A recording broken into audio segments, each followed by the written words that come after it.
এক গ্রামে এক কৃষক থাকতো। খুব অভাবের সংসার ছিল তাদের।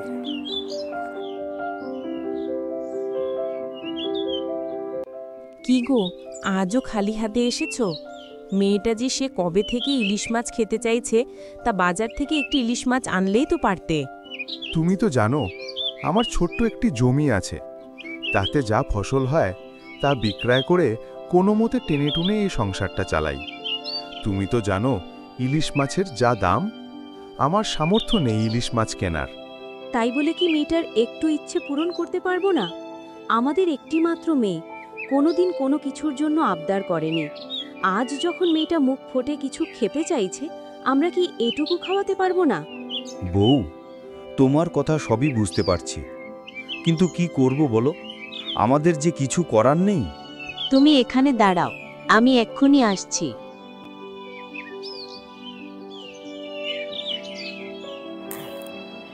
এই বলে কৃষকের বউ ঘরের ভিতরে চলে গেল। ঘরের ভিতরে গিয়ে একটা সোনার চুড়ি নিয়ে সে বাইরে গেল। বাইরে গিয়ে বলল,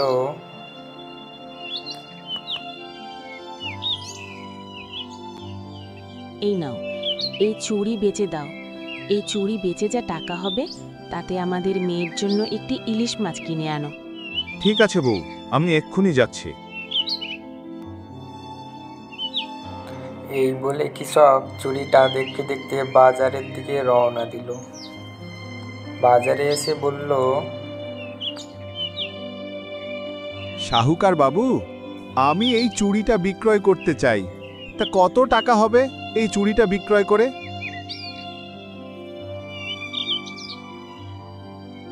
এই একটা চুরির জন্য আমি তোমাকে 200 টাকা দিতে পারি। এত কম দাম বললে কিভাবে হবে শাহুকার বাবু? দেখো বাপু, আমি 200 টাকার বেশি দিতে পারবো না। তোমার চুরি বিক্রয় করলে করো, না তো এখান থেকে যাও। ভিড় করো না, আরো খরিদ্দার আসবে। ঠিক আছে শাহুকার বাবু, আমি এই চুড়ি বিক্রয় করব।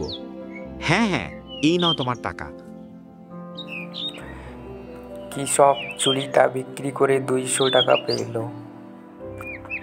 সে 200 টাকা নিয়ে বাজারের দিকে রওনা দেয়।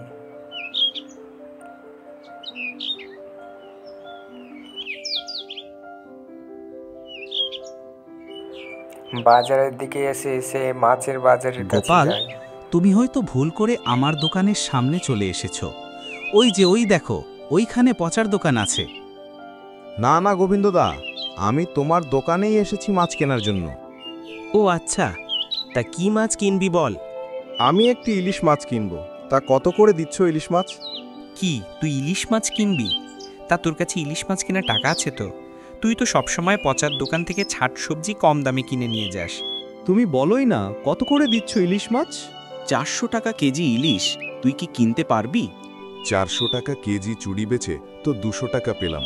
এবার কিভাবে ইলিশ মাছ কিনবো, কি যে করি?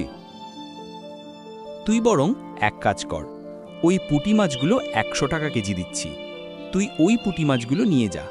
না গো গোবিন্দদা, আমার মেয়ে যে ইলিশ মাছ খেতে চেয়েছে। গোবিন্দ দাদা, ওই যে পাশে কটা ইলিশ মাছ রাখা আছে, ওগুলো কত করে দিচ্ছ? না না, ওই মাছ বিক্রয়ের জন্য না, ওগুলো নষ্ট হয়ে গেছে। ওই মাছগুলো ফেলে দেব, তাই পাশে আলাদা করে রেখেছি। গোবিন্দদা, আমি বলছি কি, তুমি তো ওই মাছগুলো ফেলেই দিবে, না ফেলে আমাকে দাও, তার বিনিময়ে আমি তোমাকে 50 টাকা দিব।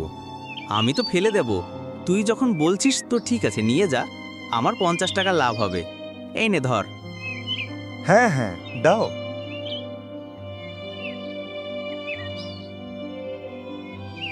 খালি হাতে যাওয়ার চেয়ে কিছু নিয়ে যাওয়া অনেক ভালো, পরে না হয় কোনো একটা বাহানা দিয়ে দেব। কৃষক সেই পচা মাছগুলো নিয়ে বাড়ির দিকে রওনা দেয়। তার মেয়ে ছুটে আসে। বাবা, আজকে ইলিশ মাছ এনেছো? হ্যাঁ রে মা, এনেছি।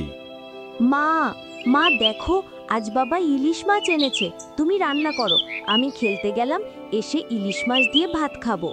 এই এই ইলিশ মাছ তো নষ্ট হয়ে গেছে। এই ইলিশ মাছ তো আর খাওয়া যাবে না। বউ, আসলে কম দামে পেয়েছিলাম তাই নিয়ে নিয়েছি, বুঝতে পারিনি। তুমি কোনো চিন্তা করো না, এর পরের বার ভালো মাছ আনবো। এখন এই মাছগুলোকে কি করব? কি আর করবে, এই যে 50 টাকা দিয়ে দিলাম, 50 টাকা দিয়ে নিয়ে যাও। ওই কলপাড়ে যে গর্ত আছে ওই গর্তে ফেলে দাও। আচ্ছা ঠিক আছে, ফেলে দিচ্ছি। কৃষক তার বউকে মাছগুলো গড় পাড়ের ধারে ফেলে দিতে বলল, আর তার বউ সে মাছগুলো হাতে করে নিয়ে গিয়ে গড় পাড়ের পুকুরে ফেলে দেয়।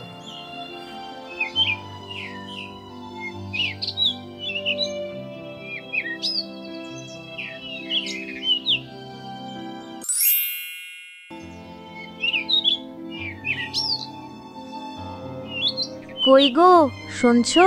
একবার এদিকে এসে দেখো, একবার এদিকে এসে দেখো, কি কাণ্ডটাই না ঘটেছে। কৃষকের বউ ডাকার সঙ্গে সঙ্গে কৃষক ও তার মেয়ে ছুটে এসে দেখে। কি হয়েছে গো, এত ডাকছো কেন? হ্যাঁ মা, কি হয়েছে? বাবাকে এত ডাকছো কেন? দেখো দেখো, ওই গর্তে কত ইলিশ মাছ হয়েছে। কই দেখি দেখি। হ্যাঁ তাই তো, কত ইলিশ মাছ। কিন্তু বাবা, এই গর্তে এত ইলিশ মাছ এলো কোথা থেকে? মনে হয় ওই কয়েক মাস আগে যে মাছগুলো ফেলে দিলে সেই মাছগুলোর মধ্যে কোনো এক মাছে ডিম ছিল, সেই ডিম ফুটে এত ইলিশ মাছ হয়েছে। যাক, যা হয়েছে খুব ভালো হয়েছে। এবার তো মেয়েটা ইলিশ মাছ খেতে পারবে। হ্যাঁ গো, তুমি ঠিক বলেছ। বাবা, এই যে ওই একটা অনেক বড় মাছ দেখা যাচ্ছে, ওই মাছটা ধরো, ওটা আজকে রান্না করে দেবে মা, আর আমি বসে বসে খাবো, খুব মজা হবে।